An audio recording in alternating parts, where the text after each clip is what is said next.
सबको जय मसीह की। विश्वास है आप सब लोग आनंदित और खुश होंगे। हालेलुया। आज के समय में यदि आप मोबाइल को खोलेंगे तो आप सुनेंगे लोगों के प्रचार को, तो अधिकांश आपको क्या मिलेगा? बहुत से पास्टर, बहुत से सेवक लोग आपको मिलेंगे जो चंगाई की बात कर रहे हैं। चंगाई मिलेगी, समस्या दूर हो जाएगी, आपका कर्जा दूर हो जाएगा, आप भले और चंगे हो जाएंगे। बहुत सी भविष्यवाणियां करते हुए पास्टर्स, परमेश्वर के दास लोग दिखाई देंगे कि आपका अगला काम बन जाएगा, आपको धन मिलेगा, आपकी नौकरी मिल जाएगी। ये प्रचार करते हुए बहुत से सेवक आपको नजर आएंगे जो भविष्यवाणियां कर रहे हैं, जो चंगाई के बारे में बोल रहे हैं। धन मिलेगा, आपको पैसा मिलेगा, आपका बिगड़ा काम बन जाएगा। अधिकांश आपको ऐसे सेवक मिलेंगे जो यूट्यूब पे दिखाई देंगे। मैं किसी सेवक का विरोध नहीं कर रहा हूं, लेकिन क्या ये सही प्रचार है जो वो कर रहे हैं? क्या बाइबल ये बात बताती कि यही प्रचार है? आप देखो, यही प्रचार हो रहा है अधिकांश। परमेश्वर का वचन क्या कह रहा है कि यह एक सही प्रचार है? या यीशु मसीह ने स्वर्गीय राज का प्रचार करने के लिए नहीं कहा? तो फिर जब आप देखते हैं कि लोग जो है भविष्यवाणियां कर रहे हैं या बोल रहे हैं तुम्हें धन मिलेगा, यश मिलेगा, तुम्हारी बीमारी दूर, तुम्हारा कर्जा दूर हो जाएगा, तुम्हारा बिगड़ा काम बन जाएगा, इस पर प्रचार हो रहा है। तो मसीह में जब नहीं आए थे, विश्वास से पहले भी तो यही कर रहे थे हम लोग। जब विश्वास में नहीं थे तब भी तो हम इसी दौड़ में दौड़ रहे थे। धन मिलेगा, पैसा मिलेगा, नौकरी मिलेगी। हाँ, ये हमारी आवश्यकताएं हैं, ये हमारी जरूरतें हैं, लेकिन क्या ये स्वर्गीय राज का प्रचार है? क्या यही प्रचार करने के लिए प्रभु यीशु मसीह ने कहा? प्रभु यीशु मसीह का प्रचार यही था? क्या यही स्वर्गीय राज का प्रचार है? ये तो फिर ऐसा हो गया जैसे कि आप देखते हैं कि एक बकरे को जैसे आपने हरी घास खिलाई और वो मोटा तगड़ा हो गया। तगड़ा होने के बाद क्या वो बाद में कसाई के पास चल गया और कसाई ने उसको काट दिया? क्या उसका उद्धार हुआ? क्या उसको स्वर्गीय राज का प्रचार किया गया? प्रभु यीशु मसीह ने तो नहीं कहा ऐसा। देखिए प्रभु यीशु मसीह के बारे में, प्रभु यीशु मसीह का पहला प्रचार ही नहीं था। मत्ती 4 अध्याय 17 पद। उस समय से यीशु ने प्रचार करना और यह कहना आरंभ किया, मन फिराओ क्योंकि स्वर्ग का राज्य निकट आया है। यीशु मसीह ने भी यही प्रचार किया। क्या प्रचार था यीशु मसीह का? जो पहला प्रचार था क्या था? उसने कहा मन फिराओ क्योंकि स्वर्ग का राज्य निकट आया है। मन फिराने का, पश्चाताप करने का, स्वर्ग के राज का प्रचार करा उसने। हालेलुया। प्रभु यीशु मसीह ने कहा कि जो बातें मैंने अपने पिता के देखी, जो मैंने अपनी बातें अपने पिता से सुनी है, जो मैंने देखी है, उस बातों को मैं बता रहा हूं। और वो स्वर्गीय राज की बातें बताते थे, स्वर्गीय राज के उपदेश देते थे, स्वर्गीय बातों का प्रचार करते थे। लेकिन आज के समय क्या प्रचार हो रहा है? अधिकांश एक लंबे दशक से, एक लंबे समय से हम यही देखते आ रहे हैं। जब भी आप देखो, मैं बहुत लंबे समय से देख रहा हूं कि लोग यही प्रचार कर रहे हैं। अरे हम ये नहीं कि ये सब चीजें हैं जो आज प्रचार कर रहे हैं और उसमें क्या होता है, बहुत से लाइक भी मिलेंगे। ठीक है, अच्छी बात है, लोग पसंद कर रहे हैं, सब कुछ बड़ी बात है। लेकिन आप ये बताओ, बड़ी भीड़ है वहां पर, बहुत से लोग हैं और बड़ी जोर जोर से वहां पे हालेलुया हो रही है। ठीक है, लोग चंगे हो रहे हैं या उनके कर्जे माफ हो रहे हैं, ये सब कुछ बात है। लेकिन क्या ये सही सुसमाचार है? क्या ये असली समाचार है? क्या ये सही समाचार है? एक सही तरीके से राज्य का प्रचार किया जा रहा है? क्या ये परमेश्वर के वास्तव में परमेश्वर के राज्य का प्रचार है? ये असली प्रचार नहीं है। वो नगर नगर गांव गांव फिरता गया और परमेश्वर के राज्य का प्रचार कर रहा था। और प्रभु यीशु मसीह ने स्वयं भी इस बात का प्रचार किया, क्योंकि परमेश्वर का वचन कहता है उस समय ये प्रचार करना और ये कहना आरंभ किया कि मन फिराओ क्योंकि स्वर्ग का राज्य निकट आया है। लेकिन आज के समय का प्रचार क्या है? उसने अपने चेलों से भी कहा कि चलते चलते प्रचार करके कहो कि स्वर्ग का राज्य निकट आया। अपने चेलों को भी उसने बताया ये प्रचार करो। ये प्रचार करने की आज के समय की आवश्यकता है। लेकिन आज के समय पास्टर क्या प्रचार कर रहे हैं? चंगाई मिलेगी, तुम्हारी समस्या दूर हो जाएगी, तुम्हें धन मिलेगा, तुम्हारा बिगड़ा काम बन जाएगा। लेकिन यीशु मसीह ने तो स्वर्गीय राज का प्रचार करने को कहा है। ये सब चीजें हैं, इन्हीं पे हम फोकस, ये हमारी आवश्यकता हो सकती है। बकरे के समान इसे मोटा तगड़ा करा, हरी घास करा, लेकिन उसका बाद में कसाई के पास गया और कसाई ने उस बकरे को, क्योंकि उसकी आत्मा को तो उद्धार हुआ नहीं, उसको पापों की तो क्षमा मिली नहीं, क्योंकि ये प्रचार ही नहीं किया गया, ये तो उसने सुना ही नहीं, उसको यही पता है। देखिए परमेश्वर का वचन स्पष्ट बताता है इन चीजों को। हमें जरूरत है परमेश्वर के राज्य की, क्या परमेश्वर का राज्य का प्रचार करें। परमेश्वर का राज्य निकट आ गया है। क्या कर रहे हैं परमेश्वर के राज्य के लिए आप? देखिए मैं बीते दिनों एक पद पर मनन चिंतन कर रहा था, जो कि रोमियो 10 अध्याय 8 से 10 पद है। परंतु वह क्या कहती है? यह कि वचन तेरे निकट है, तेरे मुंह में और तेरे मन में है। यह वही विश्वास व वचन है जो हम प्रचार करते हैं कि यदि तू अपने मुंह से यीशु को प्रभु जानकर अंगीकार करे और अपने मन से विश्वास करे कि परमेश्वर ने उसे मरे हुओं में से जिलाया तो निश्चय उद्धार पाएगा। आमीन। अब आ रही चंगाई की बात। मैं इस बात को भी यहाँ पे लेना चाहूंगा। चंगाई के लिए आपको पंजाब में, चेन्नई में, महाराष्ट्र में कहीं जाने की जरूरत नहीं कि चंगाई वहां मिलेगी। उत्तराखंड में, यूपी में चंगाई नहीं मिलेगी। ये चंगाई के बारे में वचन क्या बता रहा है? लेकिन लोग वो चंगाई को जहाँ पर एक लंबा आपको पर्चा देना पड़े, आप उससे पैसे दे वहां पर और रसीद बनवाए जो उनकी कीमत निर्धारित की गई है। परमेश्वर का वचन कहता है तुमने सेठ मेत में लिया है, फेत मेत में दो। जब कीमत यीशु मसीह ने चुका दी तो चंगाई की कीमत क्यों? हालेलुया। वो चंगाई की कीमत तो यीशु मसीह ने क्रूस पर चुका दी। तो चंगाई चंडीगढ़ में नहीं मिलेगी, पंजाब में नहीं मिलेगी, महाराष्ट्र में नहीं मिलेगी, चेन्नई में नहीं मिलेगी, उत्तराखंड में मिलेगी, यूपी में नहीं मिलेगी। वचन क्या कह रहा है? रोमियो 10 अध्याय 8 पद से पढ़ना है। परंतु वो क्या कहती है? यह कि वचन तेरे निकट, वचन तेरे निकट, तेरे मुंह में और तेरे मन में। वचन तेरे मुंह में होना चाहिए और तेरे मन में होना चाहिए। हालेलुया। और यह वही विश्वास का वचन, ये वही विश्वास का वचन है प्रचार करते हैं। हालेलुया। पौलुस ने बता रहा जो हम प्रचार करते हैं ये वो विश्वास का वचन है। और कि यदि तू अपने मुंह से यीशु को प्रभु, यदि तू अपने मुंह से यीशु को प्रभु जानकर अंगीकार करना है। कुछ बड़ा कार्य करने की जरूरत नहीं है। चंगाई पंजाब, महाराष्ट्र, बिहार, यूपी, उत्तराखंड कहीं नहीं मिलेगी। ये विश्वास का वचन है। वचन तेरे निकट वरन तेरे मुंह में, कि यदि तू यीशु को प्रभु मान के अंगीकार कर ले तो क्या होगा? और अपने मन से विश्वास कर, मुंह से अंगीकार करे और अपने मन से विश्वास कर ले। आमीन। मन से विश्वास करे कि परमेश्वर ने उसे मरे हुए में से, परमेश्वर ने यीशु को मरे हुए में से लाया। हालेलुया। एक छोटा सा काम करने की जरूरत है। उद्धार का काम, छुटकारे का काम, आशीष का काम। हालेलुया। आपको बड़े एप्लीकेशन लगाने की जरूरत नहीं है। आप अपने परमेश्वर के पास जाएं और उस वचन को अंगीकार करें। लेकिन जब लोग प्रचार करते हैं, बड़े बड़ी सभाएं होती है, बड़ा बड़ा भीड़ वहां पर होता है, और पहले तो वो परमात्मा के प्रभु के बारे में प्रचार करते हैं और धीरे धीरे उस प्रभु का, उस परमात्मा के रास्ते को हटा देते हैं और उस परमात्मा के पीछे कर देते हैं। उनके आगे अपनी कुर्सी लगाते हैं, अपने राज्य का प्रचार कर रहे हैं। परमेश्वर के राज्य का प्रचार नहीं, ये तो उनके राज्य की बातें हैं जो वो बता रहे हैं ताकि लोग उन्हें जाने। अरे मुझे जान करके नहीं आपको कुछ होगा। अगर आपको जानना है तो यीशु को जानिए। आपको जानना है तो आप प्रभु को जानिए जो चंगाई देगा, जो आपको आशीषित करेगा, जो आपको बीमारियों को दूर करेगा, जो आपको कर्ज, उसको जानिए। हालेलुया। मुझको जान करके नहीं, क्योंकि हमें तो वचन दिया गया। पौलुस कहता है जो मुझे दिया गया है, वो कुरिन्थियों में कहता है कि जो बातें मुझे मिली है वो मैं तुम्हें बताता हूँ।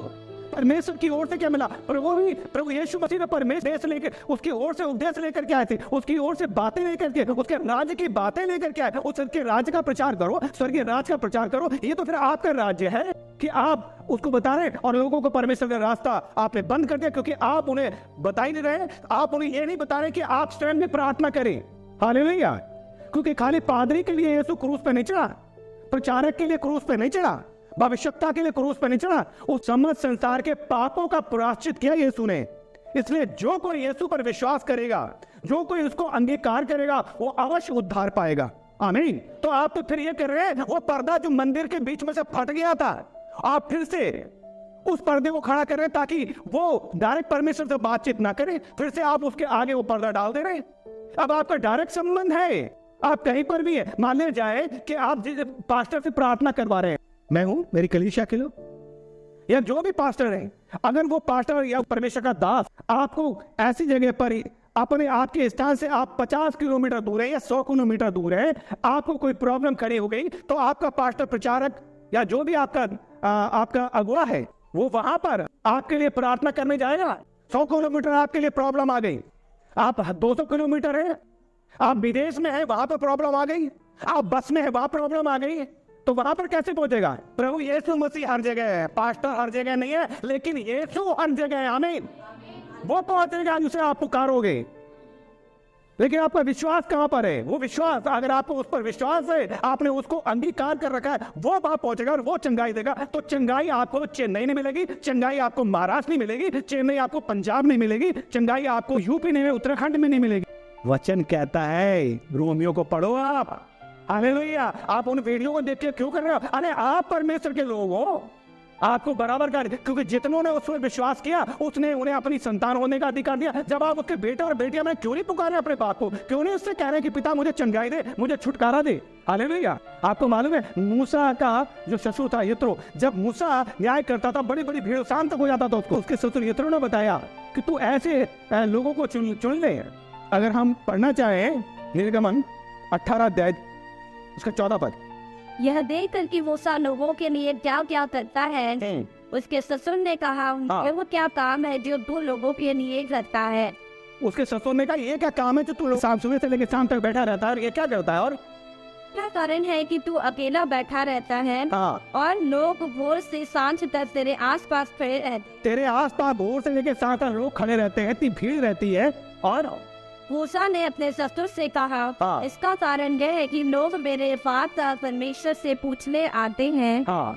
जब जब मूसा कह रहा है कि लोग मेरे से परमेश्वर के बारे में पूछने आते हैं, जब जब उनका कोई मुकदमा होता, और जब जब उनका कोई मुकदमा होता है तब तब वो मेरे पास आते हैं, तब तक वो मेरे पास आते हैं और मैं उनके बीच न्याय करता हूँ। मूसा अपने ससुर को ये बातें बता रहा है और परमेश्वर की विधि और व्यवस्था उन्हें समझाता, और परमेश्वर की विधि और व्यवस्था उनको समझाता हूँ। तो मूसा के ससुर ने उससे कहा जो काम तू करता है वह अच्छा नहीं। मूसा के ससुर यित्रो ने कहा जो काम तू कर रहा है ये अच्छा क्या कर, इससे तो क्या वरन ये लोग भी जो तेरे संग है निश्चय थक जाएंगे, ये थक जाएंगे बैठे बैठे क्या करो, क्योंकि यह काम तेरे लिए बहुत भारी है, बहुत भारी है, तेरे तो अकेले इसे नहीं कर पाएगा, तू अकेला इसे नहीं कर सकता। आमीन। इसलिए अब मेरी सुन ले, मैं तुझको सम्मति देता हूँ। मैं तुझे सम्मति देता हूँ, सलाह दे रहा था वो, उसके ससुर ने उसे एक सलाह दी। क्या सलाह दी? और परमेश्वर तेरे संग रहे। आमीन। परमेश्वर तेरे संग रहे। लोगों के लिए परमेश्वर के सम्मुख जाया कर और इनके मुकदमों को परमेश्वर के पास तो पहुँचा दिया। ठीक है, तू परमेश्वर के सम्मुख जाया कर, इनके मुकदमे को परमेश्वर के पास पहुँचाया कर, अर्थात तू इनके लिए परमेश्वर से बातचीत कर और फिर क्या कर, इन्हें विधि और व्यवस्था और उनको वचन बता, इनकी अगुवाई कर और इस बात पर इन्हें चलना, जो जो काम इन्हें करना हो वो इनको जता, जो जो काम करना है, जो जो बातें वो बता। और फिर तू इन सब लोगों में से ऐसे पुरुषों को, फिर तू एक बात कर, इन सारे लोगों में से क्या कर, ऐसे पुरुषों को छांट ले जो गुड़ी और परमेश्वर का भय मानने वाला। पहली बात क्या होना चाहिए, वो गुड़ी होना चाहिए। दूसरी बात वो परमेश्वर का भय मानने वाला होना चाहिए और सच्चे और अन्याय के लाभ से घृणा करने वाले हों। और उनको 1000 100 50 और 10 मनुष्य पर प्रधान नियुक्त कर। ठीक है, 1000 50 100 10 लोगों पर उनको क्या कर, मुखिया बना दे और नियुक्त कर दे। और वे सब समय इन लोगों का न्याय किया करे। ठीक है, वो क्या करे, ये जो अगुवे जिन्हें तू नियुक्त कर रहा है ये लोग उनका न्याय चुकाया करे, अर्थात ये लोग उनके लिए प्रार्थना करे। और फिर वो बताता है और बड़ी समस्या क्या करे, आगे क्या लिखा है, का न्याय किया करे और सब बड़े बड़े मुकदमे वो तो तेरे पास ले आया करे, और बड़ी बड़ी बातें वो करे वो तेरे पास लेकर के आया करें, और छोटे छोटे मुकदमों का न्याय आप ही किया करें। हालेलुया। तो वो छोटी छोटी बातें का न्याय आप ही क्या करें। तो परमेश्वर बता रहा है इस बात को। आमीन। आप परमेश्वर के बेटे और बेटियां हैं। फिर मैं आपको पास जाऊंगा कि ये चंगाई, धन मिलेगा, यश मिलेगा, नौकरी लग जाएगी, कर्जा दूर हो जाएगा, ये सब हमारी जरूरत है, ये तो यीशु मसीह के क्रूस पे चढ़ने के हमारे फायदे, परंतु ये एक सही सुसमाचार नहीं है, ये असली प्रचार नहीं है, ये सही प्रचार नहीं है। ये तो हमारी आवश्यकता के अनुसार हमारे फायदे हैं कि हमारी आवश्यकता है कि हमारी समस्याएं दूर हो। हालेलुया। लेकिन ये असली प्रचार नहीं है। असली प्रचार जो यीशु ने कहा था, जो यीशु ने करा, और यीशु ने जो करा वो उसने अपने चेलों को भी सिखाया कि मार्ग में चलते चलते ये प्रचार करो, स्वर्ग का राज्य निकट आया है। और उसने भी ये प्रचार किया, मन फिराओ क्योंकि स्वर्ग का राज्य निकट आया है। तो ये चीजें हैं। अब सवाल ये है, जैसे मैं बात कर रहा था रोमियो के लिए, रोमियो उसका 10 अध्याय और 8 से 10 पद कि आश्चर्य कर्म क्या है कि आपको चंगाइयाँ जो हमारी जरूरत है, लेकिन हाँ ये है, ये चंगाइयाँ दूर नहीं मिलेंगी। ये चंगाइयाँ महाराज बिहार जो मैंने आपको बताया, यानी आश्चर्य परमेश्वर का वचन क्या कह रहा है कि वचन क्या है, तेरे निकट, तेरे मुंह में, तेरे मन में और तेरे मुंह में है। और क्या है? यह वही विश्वास का वचन, ये वही विश्वास का वचन है। तो हम प्रचार करते हैं विश्वास का वचन। आप इसे विश्वास के साथ अंगीकार करें। आमीन। क्या लिखा है? कि यदि तू अपने मुंह से यीशु को प्रभु, देखिए, यदि तू यीशु को प्रभु जानकर अंगीकार करे और अपने मन से विश्वास करे, और अपने मन से विश्वास करे कि परमेश्वर ने उसे मरे हुओं में से जिलाया। किसको? यीशु मसीह को। हालेलुया। यीशु मसीह को मरे हुए में से जिलाया है, तो तू को निश्चय उद्धार पाए। तो निश्चय है इस बात का कि तेरी समस्या, तेरे बंधन, तेरे श्राप, तेरी नालते, तेरे करने, तेरी समस्या दूर हो जाएंगी। कि धार्मिकता के लिए मन से विश्वास, क्योंकि धार्मिकता के लिए मन से विश्वास किया जाता है, और उद्धार के लिए मुंह से अंगीकार किया जाता है। ठीक है। धार्मिकता के लिए मन से विश्वास करने की जरूरत है और मुंह से अंगीकार करने के लिए। आमीन। यीशु को प्रभु मान के अंगीकार करो, क्योंकि वो मेरा परमेश्वर है। हम गाते तो बार बार इस गाने को कि अब्राहम का प्रभु, इसहाक का प्रभु, याकूब का प्रभु मेरे साथ कैसा था। क्या अब्राहम, इसहाक, याकूब लोग ये वो गवाह के बादल हैं जिन्होंने विश्वास के साथ आशीष को पाया है। तो जब आपने यीशु पर विश्वास कर लिया, मन से अंगीकार कर लिया, आप यीशु के लहू से धुल चुके हैं, आप यीशु के बेटे और बेटियां बन गए, तो जहां कहीं भी आप स्वयं भी प्रार्थना कीजिएगा तो चंगाई और कहीं नहीं मिलेगी। आमीन। वचन तेरे निकट, तेरे मन, तेरे मुंह में है। यदि तूने यीशु को प्रभु मान के अंगीकार कर लिया, तो यदि तुझे प्रॉब्लम विदेश में वहां आ रही है, यदि 100 किलोमीटर दूर, 200 किलोमीटर है, यीशु को पुकार। यीशु वहां आएगा, यीशु तुझे चंगाई देगा, यीशु तेरे आंसुओं को पोंछेगा, क्योंकि वो पक्षपाती नहीं, वो अन्याय नहीं। परमेश्वर के राज्य के बारे में चिंतन और मनन करें, क्योंकि सचमुच सोचने का विषय है, मनन और चिंतन करने का विषय है, क्योंकि प्रभु ने यही कहा है। क्योंकि प्रभु यीशु मसीह ने स्वर्ग के राज्य का प्रचार करने के लिए कहा है, आए हम उसके राज के बारे में, क्योंकि परमेश्वर का वचन कहता है पहले उसके धर्म और राज की खोज करो। मत्ती 6:33 पद।